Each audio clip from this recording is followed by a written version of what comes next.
Mas quando a relatoria do caso Master foi trocada do Dias Toffoli para o André Mendonça iria participar de um evento, lembra?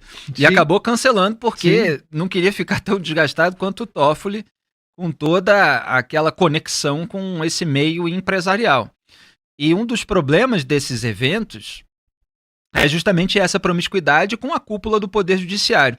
Sendo que, em 2016, e eu mostrei isso lá no meu canal do YouTube, youtube.com/Felipe Moura Brasil, antes que eu esqueça do merchan, eu mostrei que o Ricardo Lewandowski, quando era presidente do Conselho Nacional de Justiça, o CNJ, ele ajudou ali o grupo que ocupava o CNJ a alterar uma regra para expandir o conceito de magistério, que antes se referia a instituições de ensino, a sala de aula, a cursos efetivamente prestados, para incluir palestras patrocinadas por bancos privados e outras empresas. E ainda fez uma pergunta para o conselheiro relator. Você tirou aquela parte que obrigava os magistrados a revelar os seus cachês? Ah, tirei. E aí eles removeram a obrigação de você, magistrado, né? O CNJ regulamenta as questões da magistratura, de que o magistrado revelasse quanto ganhou de cachê pela participação num evento como esse, um evento de palestras, painel.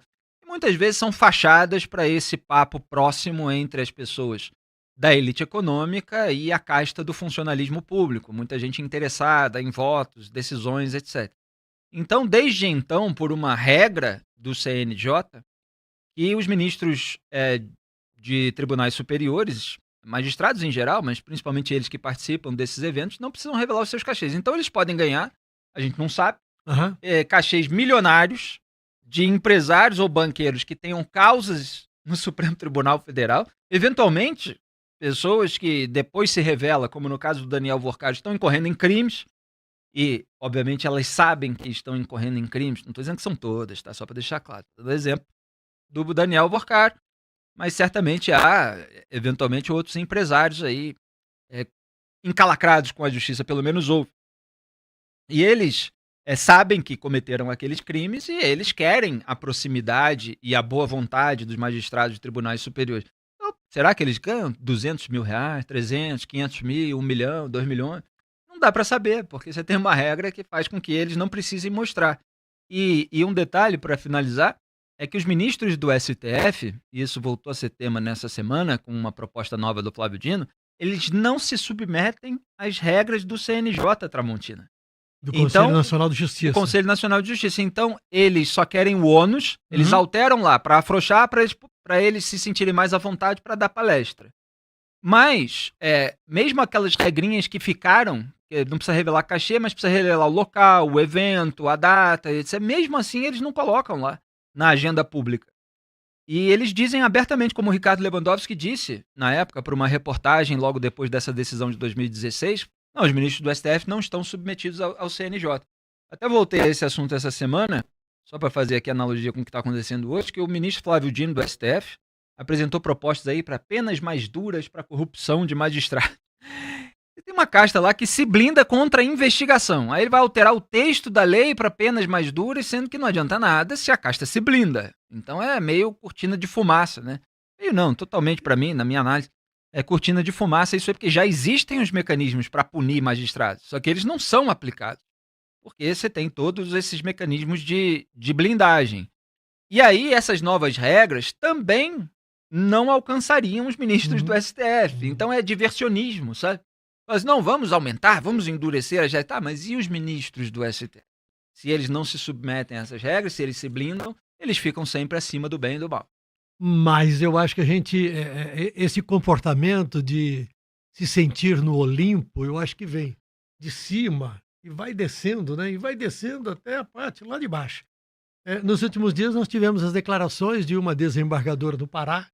Verdade.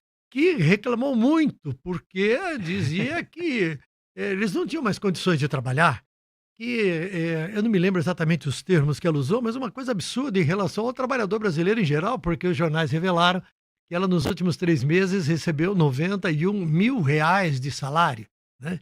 E ao longo do tempo ela recebeu sempre numa faixa dessa. E Já, ela já teve reclamava. gente aí comparando com trabalho escravo. Ah, e é isso. É, Falou-se um também que. salário altíssimo desse, muito acima da média do brasileiro médio, E tem e, muito e eles juiz ficam reclamando. reclamando disso. Você sabe que há muitos anos, há cerca de uns 20 anos mais ou menos, eu fui convidado para participar de um debate promovido por uma das mais importantes entidades de magistrados do Brasil. Foi em Belo Horizonte. E eu tive, alguns diriam coragem, outros diriam uma atitude absolutamente impensada e maluca. Adoro. E eu, na minha Adoro. fala, diante de uma plateia de 300 juízes, desembargadores, eu falei em corrupção na justiça. Que beleza. Eu falei de desvio de dinheiro público em Eu favor quero o dos- vídeo. Olha, deu uma confusão, parou o debate. Outros que estavam participando em outras salas correram para lá. O debate mudou de sala para uma sala maior. E ao final do debate, eu fui cercado por um grupo de juízes que participam daquela instituição, como é o nome correto?